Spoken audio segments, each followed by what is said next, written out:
दुईवटा road construction मिक्सरमा चाहिँ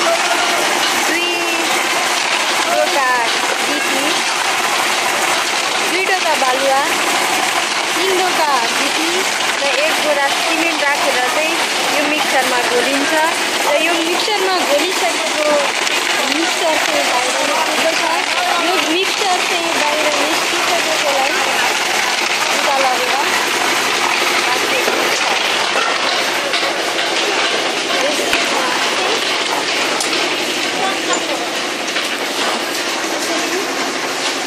लगेको छ।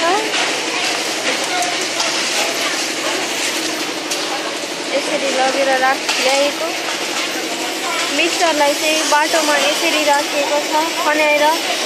जुन यो व्हाइट उताको व्हाइट देखिएको चाहिँ हिजो गरिएको हो भने यताको अलिकति ब्ल्याक देखिएको चाहिँ आज गरिएको हो। यो कन्स्ट्रक्सनमा चाहिँ यसरी मान्छेहरूले काम गरिरहेका छन्। जुन त्यो मिक्सरमा मिसाइएका 3 गिटी 2 बालुवा र 1 बोरा सिमेन्टको मिक्सलाई यहाँ ल्याएर यसरी राखेको छ। जुन यो जालीहरू बनाइएको छ, जालीहरूबाट बनाइएको रोड एकदम स्ट्रङ हुने र धेरै समय टिक्ने भएकाले यसरी जाली बुनेर राखिएको हो। मान्छेहरू आफ्नो काम गरिरहेका छन्।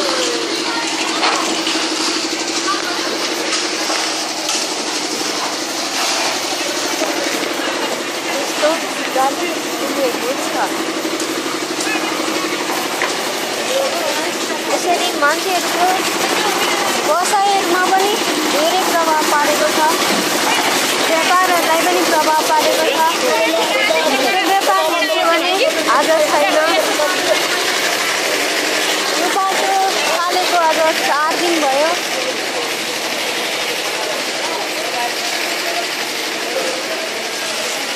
त्यहाँ यसरी बालुवा थुप्राएको छ। बालुवा बोक्ने मान्छेहरू आफ्नै काम धन्दामा व्यस्त हुनुहुन्छ। गिटीहरू यसरी थुप्राइएको छ। यो धेरै ठुलो भएको कारणले गर्दाखेरि यता वेस्टेज भनेर राखिएको छ।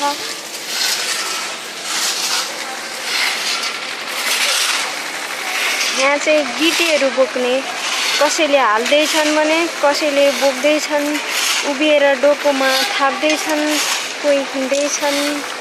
सबै आफ्नो ठाउँमा आफै काम गरिरहेका छन्। जुन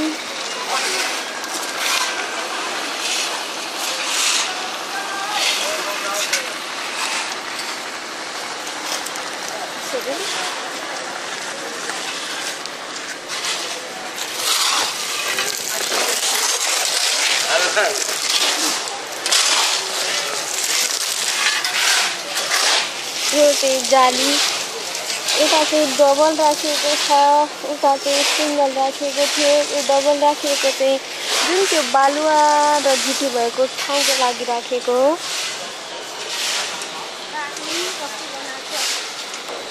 यो राम्रो बन्ने छ। यसरी मान्छेहरूले पनि जाली बुनिरहेका छन्। यो 15 इन्च to 15 इन्च।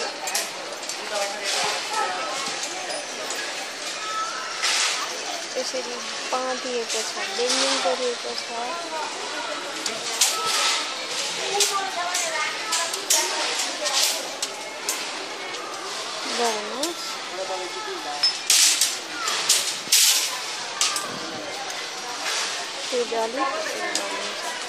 दाइ यसको बीचको ग्यापिङ कतिको राख्छ यहाँ? कति? 6 सेन्टी दुवैपट्टि 6 सेन्टीको छ। अनि यो कति एमएमको तार हो नि? 3 एमएमको। यो रड चाहिँ कतिको? 10 को। सबै ठाउँमा यही युज गर्ने हो? कति दिनमा भ्यान्छ त यो रोड? पानी आयो भने काम रोकिन्छ है?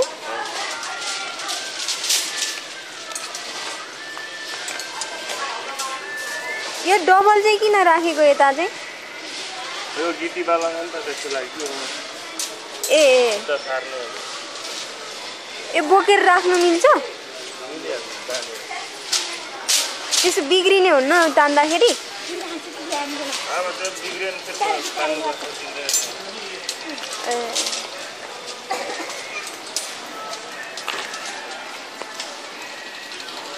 सुनिहाल्नु एकजनाको इन्टरभ्यू। यो नेपाल ठारको रोड जस्तै अरू ठाउँमा पनि बनाउने हो भने सबै ठाउँमा धुलो रहिदिन्थ्यो होला। सबैले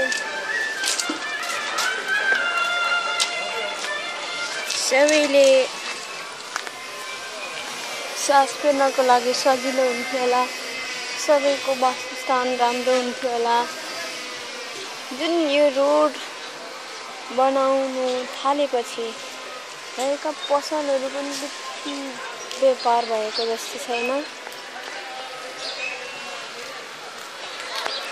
यसरी यहाँबाट सुरु भएर नेपाल टारको पुलसम्म पुर्याउने लक्ष्य राखेर बनाएको यो रोड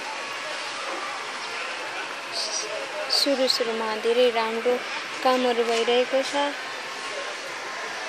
हेर्नुहोस् यति राम्रो गिटी छ, यति राम्रो बालुवा छ, मिक्सिङ गर्दा पनि एकदम राम्रो होला जस्तो छ। धेरै ठुलो पनि छैन, सानो पनि छैन।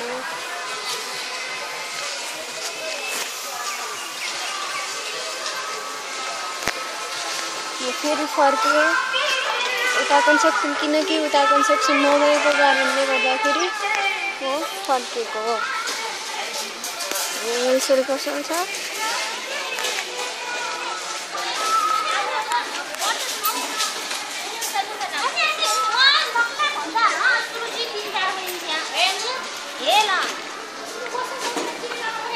सबै मान्छेहरू आफ्नै काममा बिजी छन्। कतै सिमेन्टको बोक्ने मान्छे यसरी ठकै लागेर बिचमा ठकै मार्नु भएको छ। यो बिचमा खाली भनेको चाहिँ बन्नेको लागि राखिएको, जसमा काठ अथवा केही राखिएको छ। जनरली काठ नै हेरिन्छ।